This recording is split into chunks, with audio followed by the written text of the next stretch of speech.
A summer lasted forever when you were 8. Now a whole year can pass and feel like it barely happened. This is one of the most universal experiences there is, and almost everyone explains it wrong. Time isn't speeding up. What's changed is how much of it your brain is bothering to record. The answer you've probably heard is proportional. A French philosopher named Paul Janet proposed it back in 1877. When you're 10, a year is a tenth of everything you have ever lived. At 50, that same year is 1/50th. Each year is a smaller slice of the total, so each year should feel smaller. It's elegant, it's intuitive, and it gets repeated endlessly. The problem is, our brains don't actually care about fractions. Researchers now treat the speeding up of subjective time as a multi-factor effect, with the proportional explanation playing a minor role at best. And to be clear, none of this is Einstein. Time itself isn't bending here. The clocks are fine.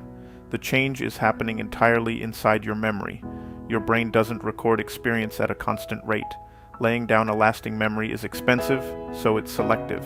It prioritizes what's new, surprising, or useful. Familiar, repeated experience gets compressed. And when you look back at a stretch of time, you don't measure it. You estimate it by how much of it you can actually recall. The psychologist Claudia Hammond documented the scale of this.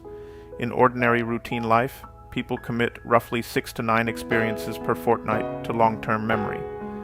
On holiday somewhere unfamiliar, that jumps to 6 to 9 per day. Same brain, same hours. Somewhere between 10 and 15 times the recording density. Part of the mechanism is what researchers call event boundaries, the moments of change your brain uses to mark where one thing ended and another began. A week in which every day is identical generates almost none of them. There's nothing to anchor a memory to, so very little of that week gets stored as distinct. Stack years of that up, and the compression becomes enormous. Here's the part that gives the whole thing away. A genuinely novel week feels fast while you're living it.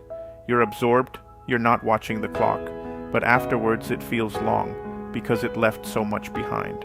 Routine does the exact opposite. The days drag, and then the year vanishes. If time perception were really about duration, that could not happen. It's about what's left over. There's a final layer to this. As you get older, you get better at everything, and competence runs on autopilot. Think about the last time you drove a familiar route and arrived with no memory of the final 10 miles. Your attention didn't switch off. Your brain simply decided that nothing had happened which was worth recording. So the years aren't getting shorter. Your recording density is dropping, which is a strange thing to sit with, because it suggests the felt length of your life isn't really a function of how long you live, it's a function of how much of it was worth remembering. What's a single week in your life that felt longer than an entire year? Let me know in the comments. New discoveries unlocked daily. Subscribe so you never miss one.